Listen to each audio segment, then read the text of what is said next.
New Thought Media Network. We are a global broadcast network of positive music, media, and entertainment. Inspiring humanity's evolution along the journey of enlightenment and creating a world of love, peace, empowerment, and prosperity for all. New Thought Media Network. Positively inspiring.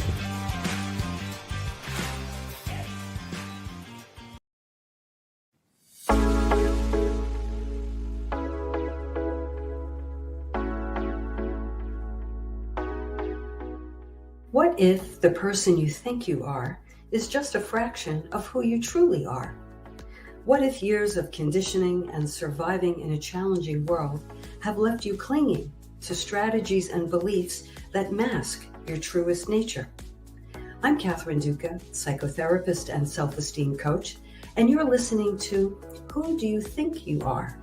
A show that looks beneath our psychological masks and uncovers our profoundly messy, beautiful, brilliant, tender-hearted essence. Join me as we go in search of the hidden power of our true selves. I'm so glad you're here.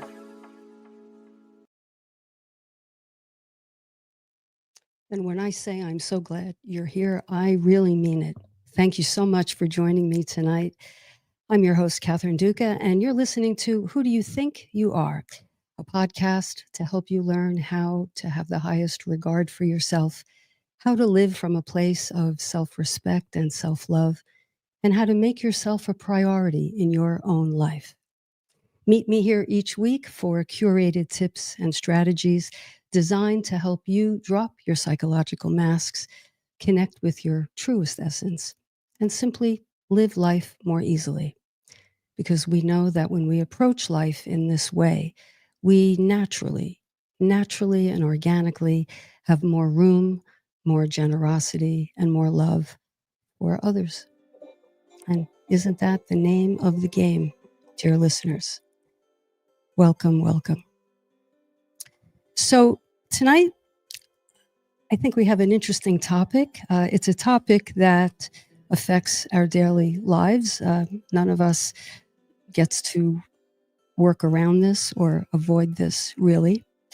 And I'll tell you what my inspiration was for tonight's show.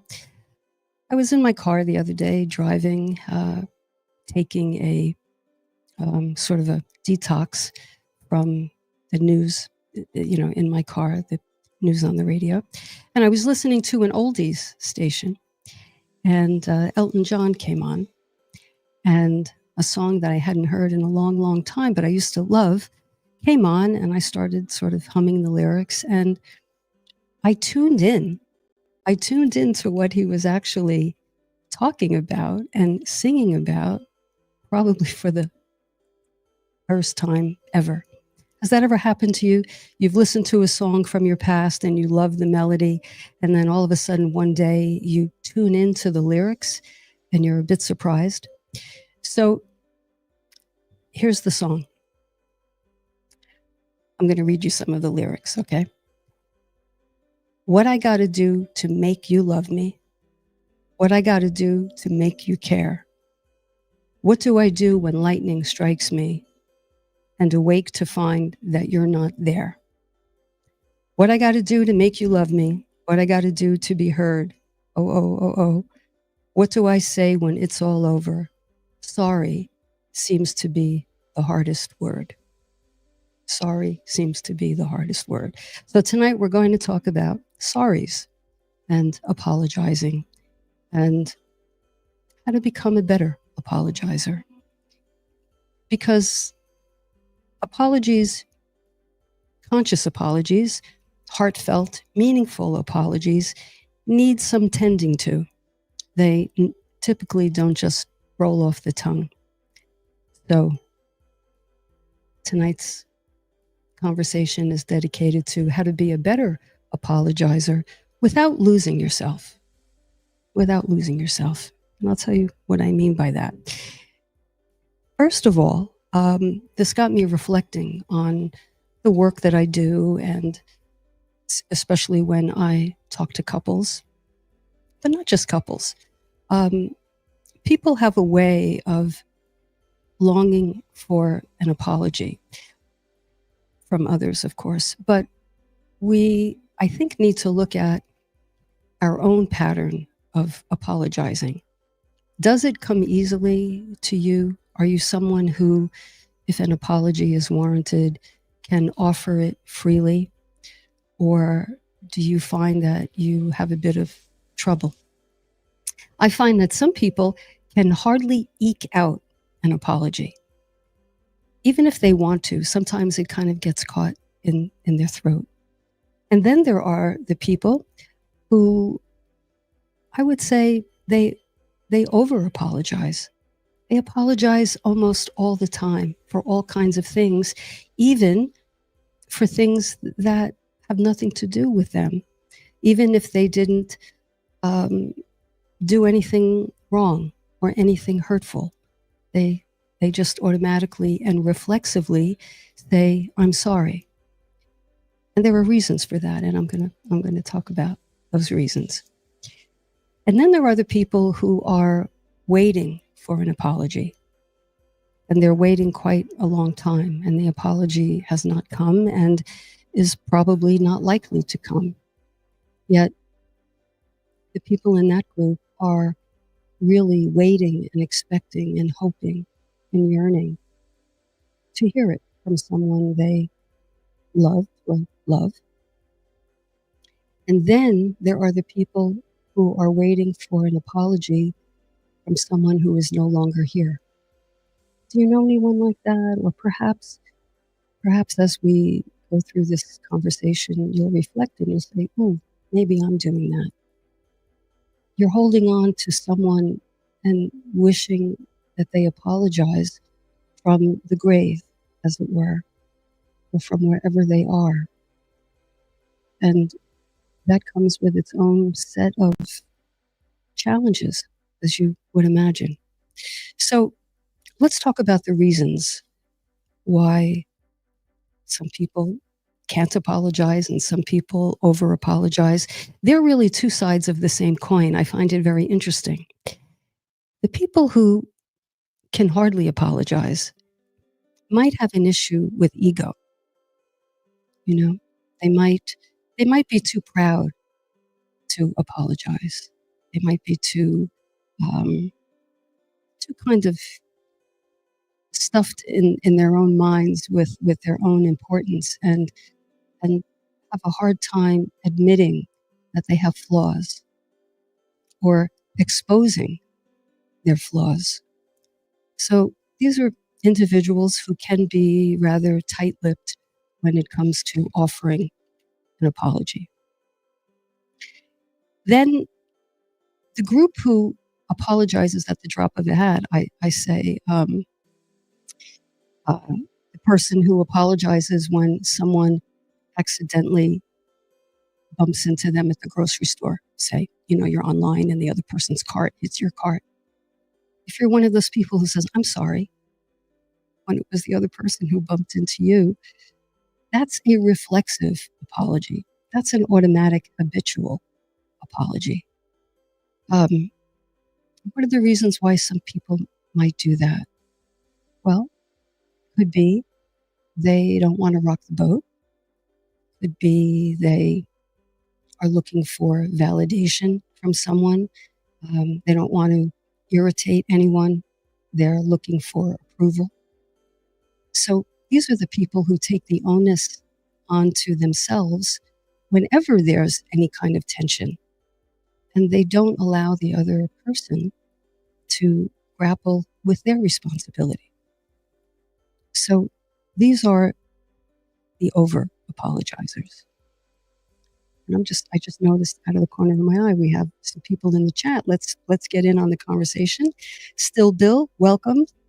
Blessings and peace from South Jersey. Okay. A couple of weeks ago, Bill, we said aloha, and now we're going to say, yo, Bill. Welcome. Dawn. Welcome, Dawn. Unfortunately, women more than men do the habitual apologizing. I think that's true. Women tend to be more deferential Women tend, I mean, this is changing, of course, but nevertheless, there's this kind of thread where women don't want to make anyone angry. And then there's the part, I think, where women tend to be more in tune with other people's emotions, and they don't want to step on toes, don't want to offend anyone. So there's sort of a heightened sensitivity, right? Michelle is agreeing with Dawn. Welcome, Michelle. Good to see you here. Bill says, a few years ago, I had to re-apologize to Linda, realizing that I had apologized for what I had done, but had not yet apologized for how what I had done had made her feel. Bill, all right. You're a little bit ahead of me, Bill. That's a coming attraction that I'm going to talk about. It seems as though you apologized for the behavior, but you didn't apologize for how Linda was left feeling in that interaction. So I have that right? Right? So it's important as we go through this conversation to realize, to put yourself in the shoes of the other person on the receiving end of your apology and your non-apology. Okay? Because an apology in a relationship is very much a two-way street. And I think under the best of circumstances, two people, two or more, but let's say two people, who engage in the conversation around apology, I think really can help each other get to a deeper place. It's very much a we situation. So often when there's an apology to be had, when it's hovering, so often there's a right and wrong kind of mindset. And we think if we apologize, we're admitting to wrongdoing of some kind, but it doesn't mean we're wrong as a person. And if we don't make that distinction, because I think it is a difference with a distinction, what we did was not great. What we did may have been hurtful. What we did may have been wrong. But that doesn't mean we as a person are bad or are wrong. It's important to keep that in mind. All right?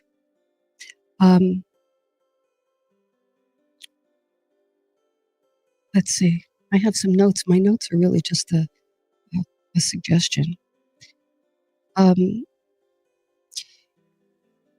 What goes in? Let's talk about what goes into a heartfelt apology. And number one, in order for an apology to be well received, or increase the chances anyway that it's well received, it must be heartfelt.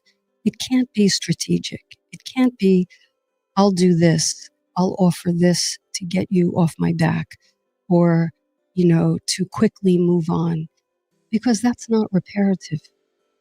That's a get out of jail card. And it really doesn't serve anyone.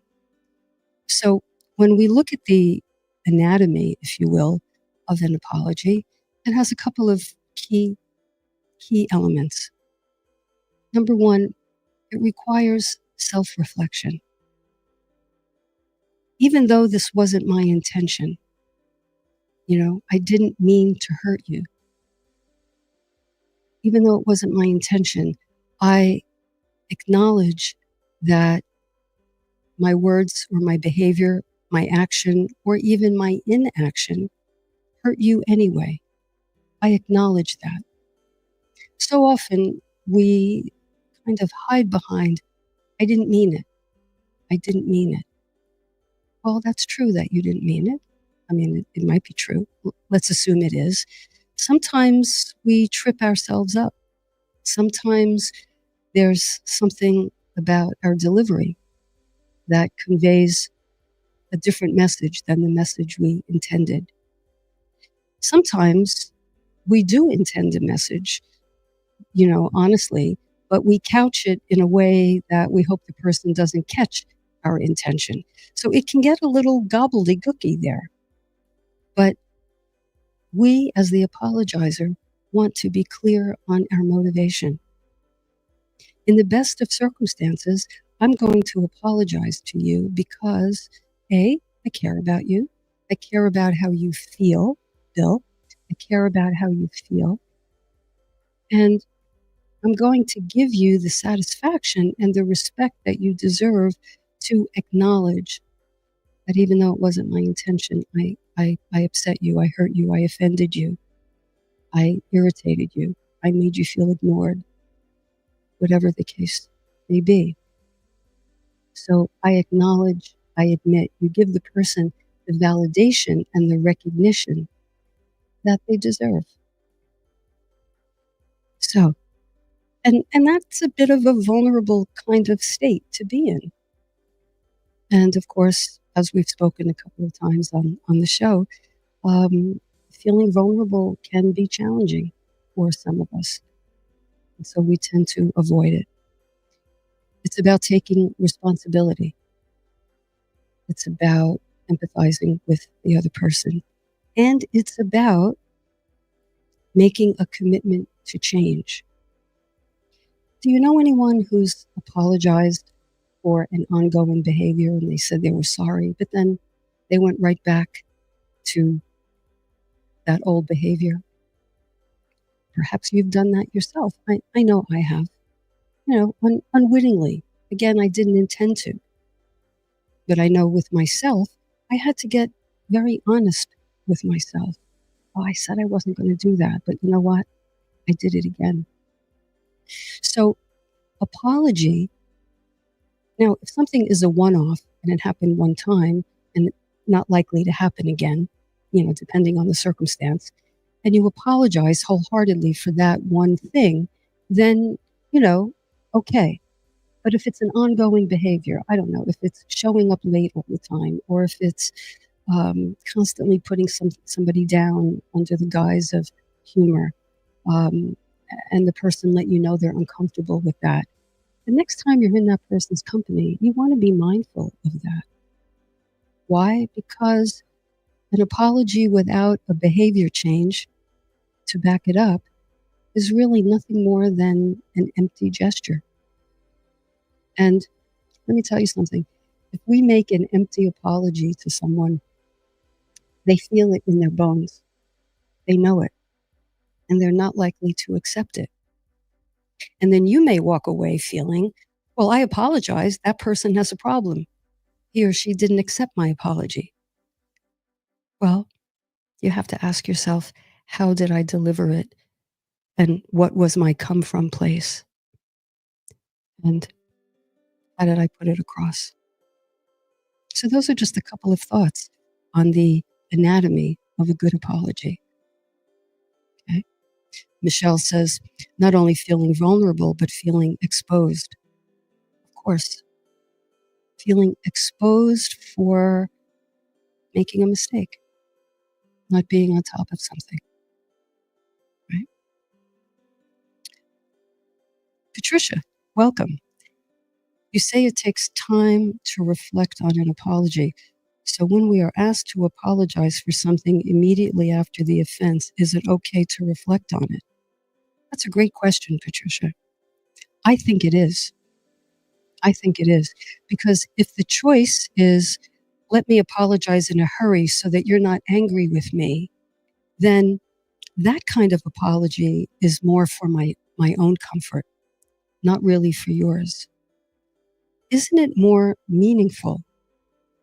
Let me know what you think here in the chat. Isn't it more meaningful to say, okay, I hear you.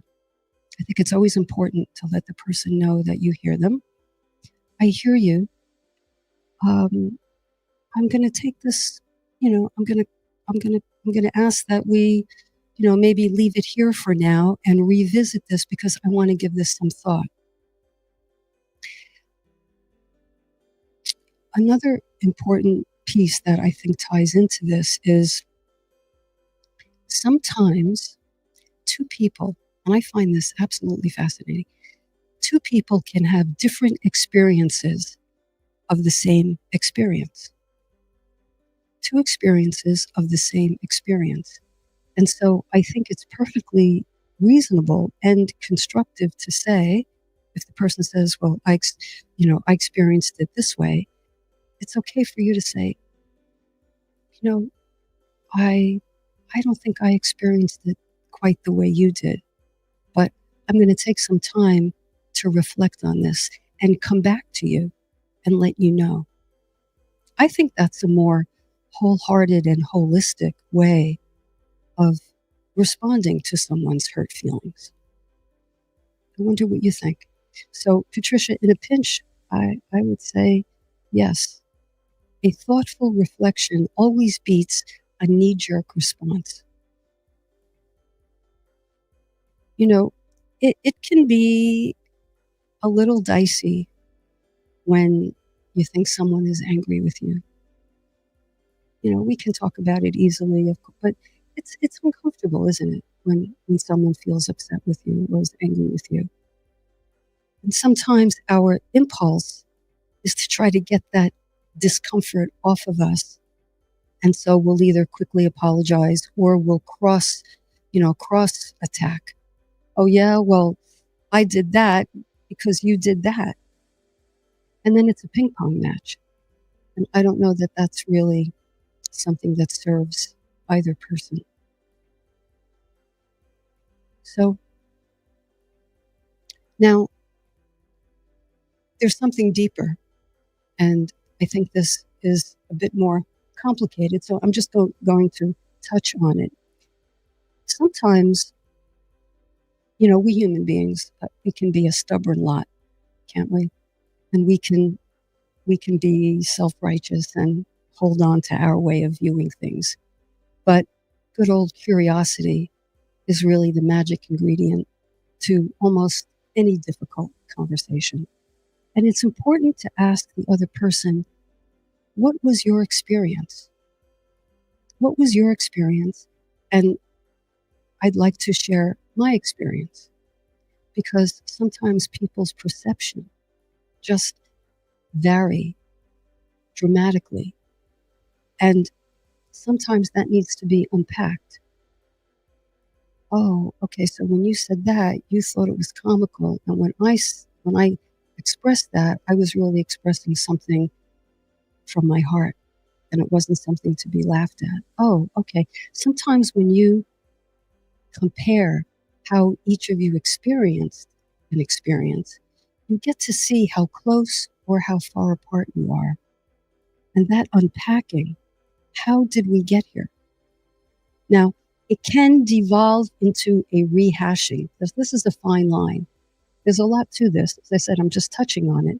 But it's good to be aware that rehashing, going back to Adam and Eve, the kitchen sink, is not constructive. But what can be meaningful, if you have agreement with one another, is, can we talk about how we got here? Where did things go off course?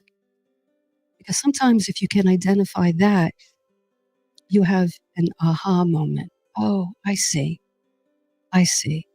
You heard me say this, and I thought I was expressing that. That's where well, no wonder. If you thought I said what you thought I said, no wonder you're upset. I'd be upset too if I heard that. May I have another chance to express myself? May I do so more carefully? This is what I wish I had said. This is what I wish I had done. I regret that I didn't. And that can be an acknowledgement that can be meaningful to both parties. Something that gets a little stickier is when, as human beings, we can distort things. We can misread facial expressions, right? Who hasn't done that? We can misread tone, misread body language. And sometimes there's this thing called projection, this unconscious defense mechanism, which is so fascinating, really. Projection is when someone, either you or me, imagines something happened. even when, objectively speaking, it didn't happen. Sometimes we can do that. And so if you're projecting onto someone else something that they didn't do, that person may, I'm going to say rightly, have difficulty apologizing. Because in that projection, you may have taken something from your past and without realizing it, kind of put that on the other person and thought you heard them say something or thought you heard them mean something that they didn't say. Well, sticky, definitely sticky, but not unresolvable. If you can say, listen, my reason for bringing this up is to clear the air. My reason for bringing this up is to make the atmosphere between us better.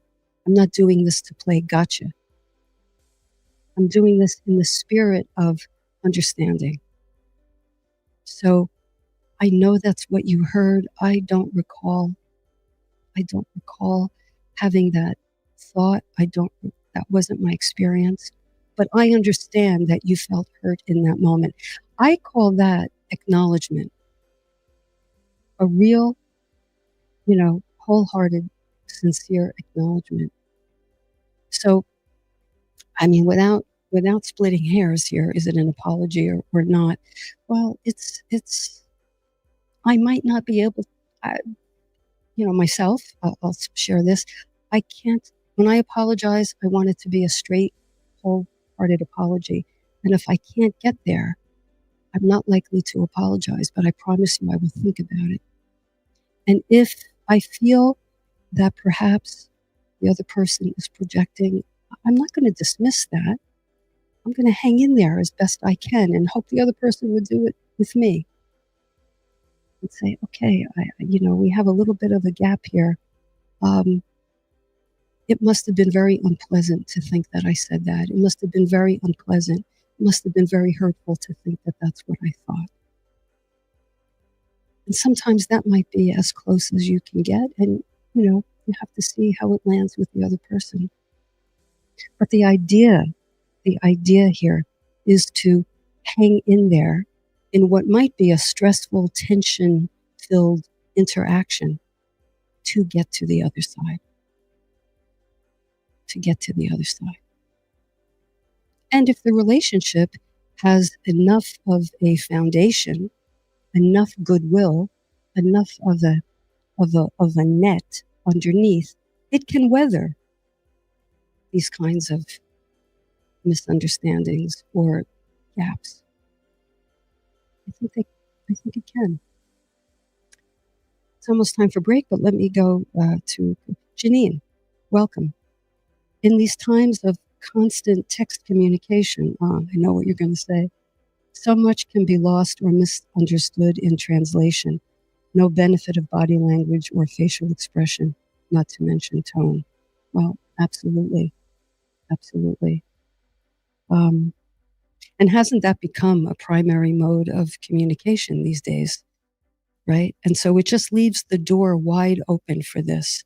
And then, of course, you try to resolve the difference in in the same text thread where the problem arose, and it can get cumbersome.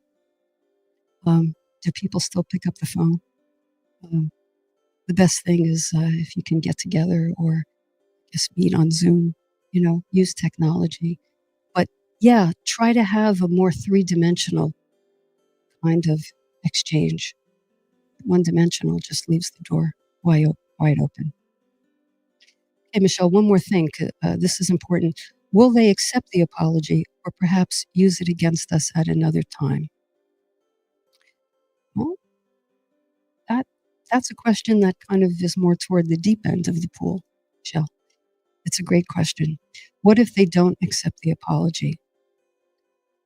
Or if they use it against us at another time? Well, that begs for a sequel, doesn't it? Another conversation.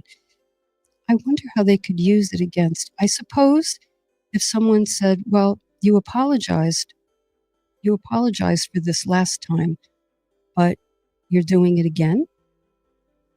Could that be what you mean by using it against you? Because that might be something that, if you're a repeat offender, unwittingly, unintentionally, you have the room to say, I wanted to be more mindful, and I thought I was, but I have more mindful to be. And I promise you this, I will give it consideration. If it's someone who weaponizes your apology and uses it to hurt you, well, you have to go there with that person, I think, and let them know that that's your experience. Hey, look, I made a sincere apology, and I have the feeling I have is that you're using it, I feel like you're using it against me. I don't know if you are, but that's my feeling.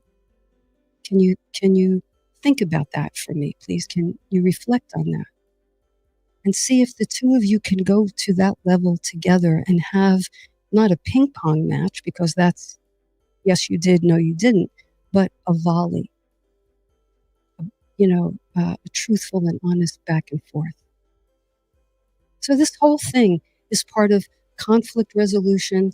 It's part of going deeper with someone. It's part of having a cleaner relationship with someone. Who would disagree? When things are cleaner, life simply works better, right? So Elton John, these lyrics, I meant to say this before, but what I got to do to make you love me. See, this is part of the problem. What I got to do to make you care. Hey, if I have to try to make you love me or make you care, there's something wrong, isn't there? We can't make anyone love us, but I'll tell you the truth, we try, don't we? We try. And sometimes not apologizing, over apologizing is our way of holding on to someone, trying to get something from them, trying to get them to love us. In a way, it's a kind of manipulation. I call it a manipulation dipped in chocolate. It's not like an ugly outright manipulation, but it's a little bit steering of the interaction so that I stay comfortable. So what I got to do to make you love me? Nothing. I'm going to just try to be the best version of who I am. And in so doing, if you're my friend, I'd like to try to help you be the best version by virtue of being honest, being authentic, being who I am. I invite you to do the same. I'm not going to try to get you to do anything. I invite you to be in my presence. I invite you to be in my orbit. I'm glad to be in yours. And let's go from there. So, Elton, I love you, but I take issue with a couple of those lyrics. So, friends, with that, let's take a break. It's a lot to digest. I'm sorry if I went a bit long on that. Let's take a break. When we come back, I'll answer a listener's question and take more comments from the chat. You're listening to Who Do You Think You Are on New Thought Media Network. Stay with me.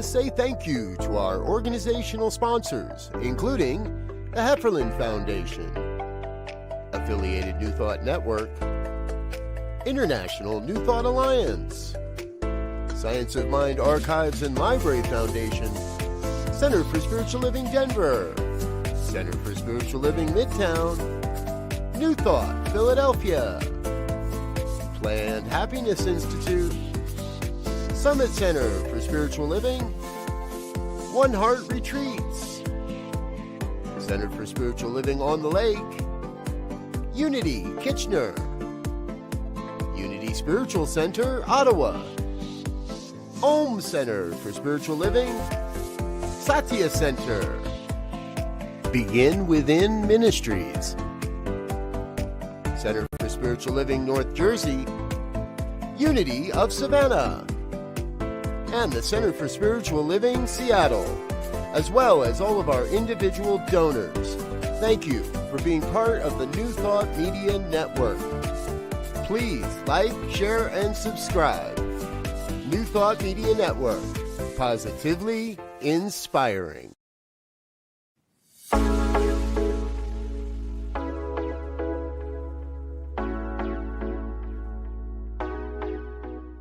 What if the person you think you are is just a fraction of who you truly are?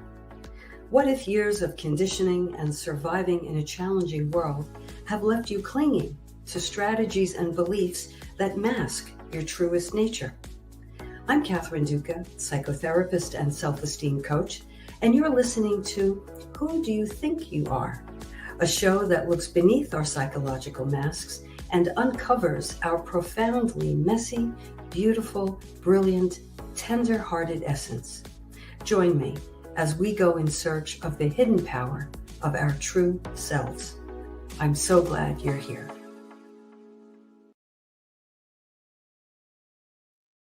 Welcome back.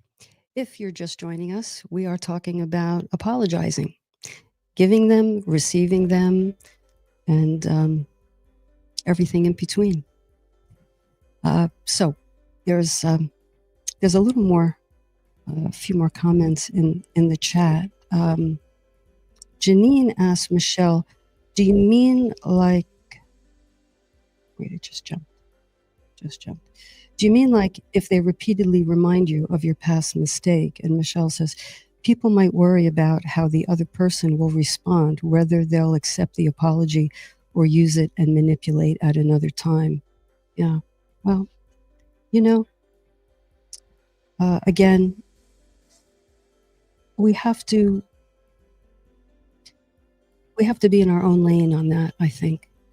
If we're in our own integrity, if we offered a sincere apology and we believe that in our hearts, then, Mel Robbins, let them, I say, so what? Go ahead. Not that it wouldn't pinch, because it would, but I guess you could say, again, I offered it sincerely. Can you let me know why you're going back to that? And, because I thought you accepted my apology last time, but I'm not so sure you are. Is there more you need to hear from me? I mean, I would add that. Is there more you need to hear from me? Or, can you tell me why you're bringing it up again? Well, you're doing it again. All right, well, if that's the case and you're doing it again, then you have to look at that. So in the volley, hopefully each person is motivated to self-reflect. We humans, we're great reflectors on what the other person does, right? We're not such great self-reflectors all the time. It takes practice and it takes willingness. Okay, let me just go to Bill before this question. I only realized how my bad behavior must have made Linda feel when I heard the pain in my daughter's voice when she was telling me about the crap her husband was pulling. This was like 25 years later. Yeah, when you heard the pain in your daughter's voice. You were open to hearing that pain, Bill, and you responded. And so right there, you created a portal. You created a portal not only for yourself, but for Linda and your daughter. And although I don't know the details, of course, just hearing that tells me that you honored all three of you there. Yeah, we have to hear with with our inner ear and see with our inner eye. Thank you, Bill. Thank you, everyone here. Let me take a question because this is interesting. This came in from my newsletter this morning. Incidentally, if you'd like to receive a copy of the newsletter every Sunday morning at 5 a.m., just go to Catherine@catherineduca.com and put "add me" in the subject line, and I'll know what you need. That'd be my pleasure. So this question comes from Abby. I'm embarrassed to admit this, but I just realized after reading your newsletter that I've been waiting for an apology from my ex. We split up more than 10 years ago after I found out she was cheating. She's never apologized to this day. We travel in the same circles, so I occasionally run into her. I play it cool. I'm cordial. But inside, I don't even know what I'm feeling. I'm mad, rejected, and hurt. In a way, it feels like it just happened. Any advice for me? I think I'm ready to let go of the past. Well, first of all, Abby, I'm sorry about the pain you've carried for over a decade. It's a long time. Well, if this conversation demonstrates anything, it demonstrates the power of an apology and how healing it can be and how mutually gratifying it can be. Conversely, when we feel hurt by someone and that apology doesn't come, that's a pretty powerful experience as well. And it can feel, as Abby feels, it can feel hurtful. It can feel maddening, frustrating. And we can live in a way, I encounter this all the time. Of course, I've experienced it. You live long enough, you experience everything, I think. And I've experienced that. It's like you can't believe they're not apologizing. You can't believe it. And you wait. And you wait for the, you wait for the text or you wait for the call or you wait for the letter. I realized what I did 10 years ago and I'm sorry. But Abby, you're asking, what do I do when that apology is not forthcoming? What do I do? Well, I think, first of all, waiting for that apology, I think not only is it everything I said, hurtful and an enormous weight to carry, but I think in some way, think about this if you're listening, Abby, it's a way of holding on to the other person. It can be a way of staying connected in our heads. You think about that person, you imagine the conversation, you think about what you would say back. You have the whole dialogue going in your head, and it can be wall to wall noise in there. If only they would apologize, then I wouldn't be stuck. Then I could move on with my life.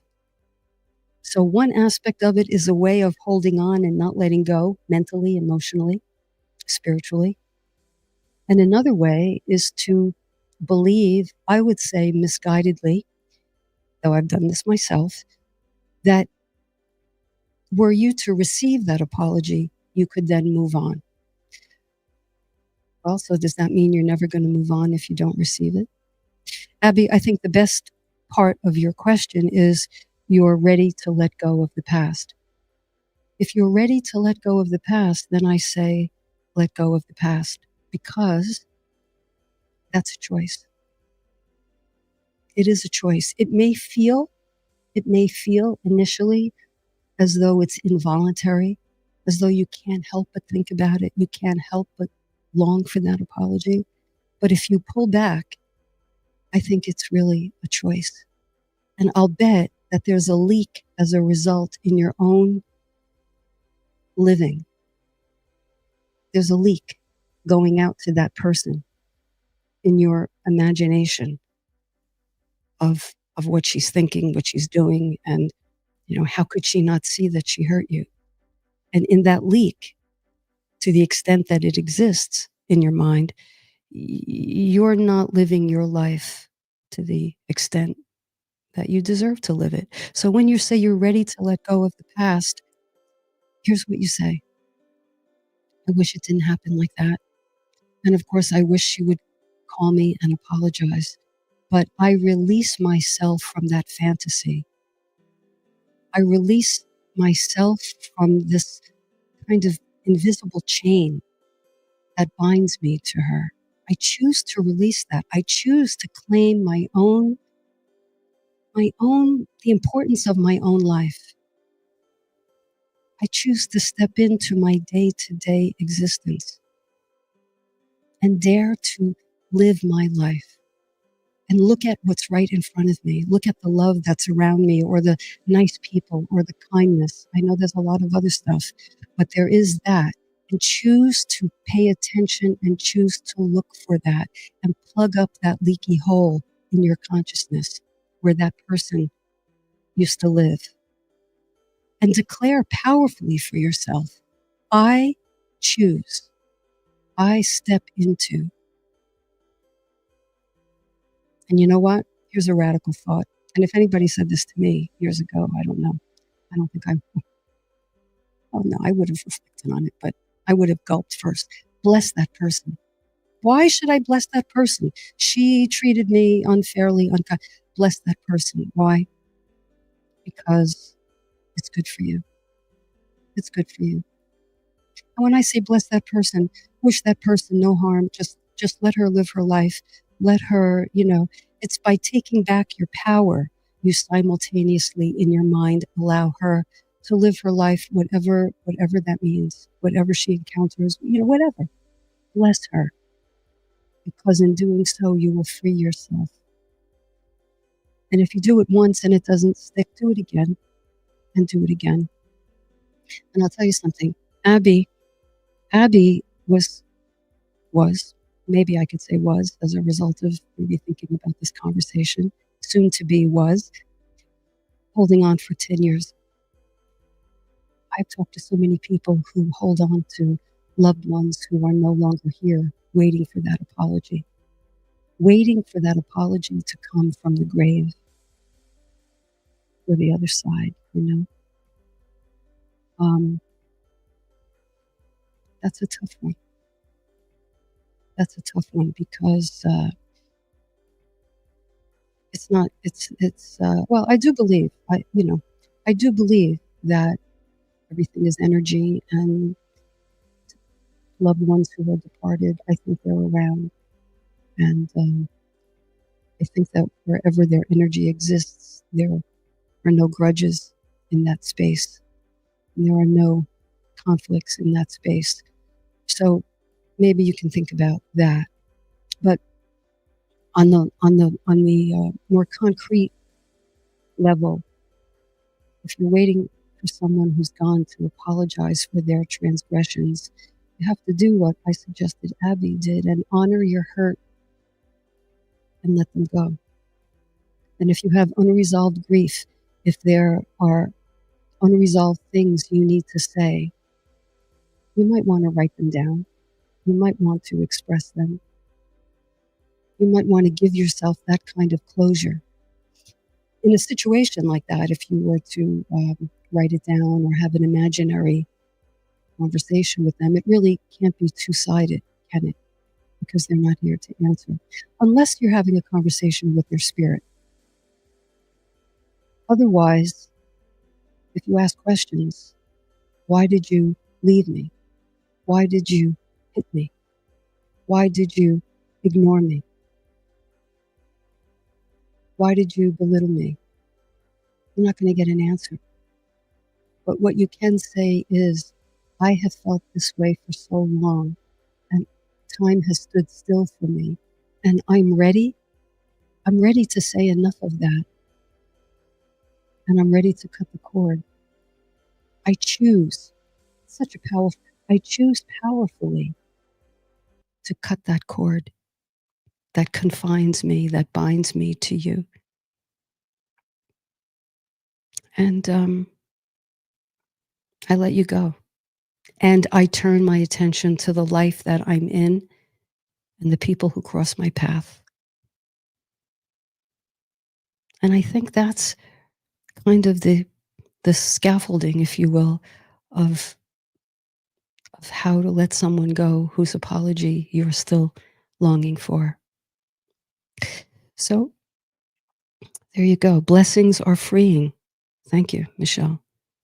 Yeah, that's what I mean. Blessings are freeing. So here you have it, the art, the power of apologizing, the power of letting an undelivered apology go, and the power of apologizing to yourself, perhaps, for holding on for so long and waiting for so long and missing opportunities for so long. This is not to say beat yourself up, none of that ever, if possible, but a wholehearted acknowledgement and apology to yourself for not knowing any differently, for not knowing any other recourse. Apologize to yourself. Oh, I thought that was the only way to get my freedom. But I was holding on so tightly, and by releasing my grip, I can get my freedom that way. So, under apologizers, over apologizers, waiters for apology, come in toward the middle. Come in toward the middle if you can. And let's all try to be in alignment, have our behavior match our values and our highest selves, our highest self, collectively ourselves. Let's do it for ourselves and let's do it for one another. When someone complains, somebody didn't apologize to me and they tell you the story, it's so easy to agree with them. But be careful, because what that does is it helps them double down on their stuckness. Yeah, that person should have, that so-and-so should have. It was terrible that she didn't. I say try not to pursue that kind of agreement and try not to offer it. It's not that helpful. It feels good in the moment, it'll pump you up, but it really doesn't serve in the long run. So I hope this conversation has helped to reshuffle the deck of the apology cards and maybe help you see it a little differently. So with that, thank you so much for joining me tonight. This really is the highlight of my week. I'll take you with me. I hope you do the same. Take each other with you and have a beautiful, conscious, intentional week. I'll look forward to seeing you next time. Till then, you're listening to Who Do You Think You Are on New Thought Media Network. Take care and good night.